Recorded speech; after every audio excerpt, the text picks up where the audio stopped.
বিলাসীপাৰা ৰাণীগঞ্জ উচ্চতৰ মাধ্যমিক বিদ্যালয়ৰ অধ্যক্ষ নিলম্বন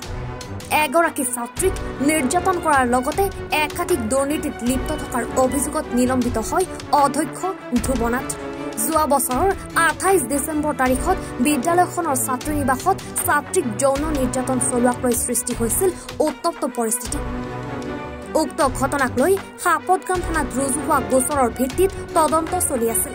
অৱশেষত অসম চৰকাৰৰ উচ্চ শিক্ষা বিভাগে নিলম্বনৰ নিৰ্দেশ জাৰি কৰিছে ৰাণীগঞ্জ উচ্চতৰ মাধ্যমিক বিদ্যালয়ৰ অধ্যক্ষ ধ্ৰুৱনাথক 23 জুলাইত শিক্ষা বিভাগৰে অধ্যক্ষগৰাকীক নিলম্বন কৰে যদিও ইমান দিনে গাপ দিয়াৰ চেষ্টা চলাইছিল অধ্যক্ষ ধ্ৰুৱনাথে অৱশেষত নিলম্বন হল অধ্যক্ষ ধ্ৰুৱনাথ ব্যুৰো ৰিপৰ্ট এনি ভাৰত 24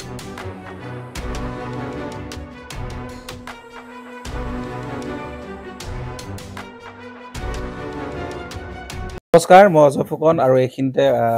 সমূহ এনি ভাৰত চেনেলটোৰ যিসকল কৰ্মকৰ্তা আছে সকলোৰে মোৰ ফালৰ পৰা শুভেচ্ছা জ্ঞাপন কৰিছোঁ অসমৰ আচলতে সংবাদ জগতত নতুনকৈ আচলতে এটি আত্মপ্ৰকাশ ঘটিছে আমাৰ নিউজ চেনেল এনি ভাৰত আৰু এনি ভাৰতৰ এটা খুব ধুনীয়া এটা অনুষ্ঠান হ'বলৈ গৈ আছে সকলোৱে জানে আমাৰ সকলোৰে মৰমৰ হাৰ্টথ্ৰব জুবিন গাৰ্গৰ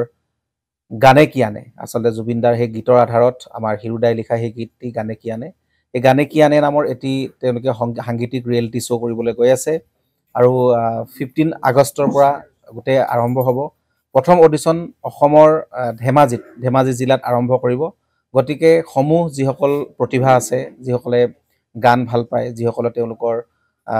নিজৰ প্ৰতিভা আচলতে দেখুৱাব বিচাৰে এই ৰিয়েলিটি শ্ব'ত গানে কি আনে এই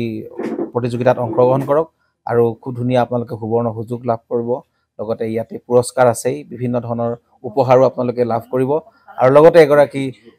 প্ৰতিষ্ঠিত আচলতে এগৰাকী শিল্পী হিচাপে অসমৰ সাংস্কৃতিক জগত আপোনালোক প্ৰতিষ্ঠা লাভ কৰিব গতিকে গোটেই অনুষ্ঠানটোলৈ মোৰ ফালৰ পৰা শুভকামনা থাকিল আৰু লগতে এই অনুষ্ঠানটোত আপোনালোকে অংশগ্ৰহণ কৰিব আমিও আছো আৰু সকলোকে আমি লগ পাম ধন্যবাদ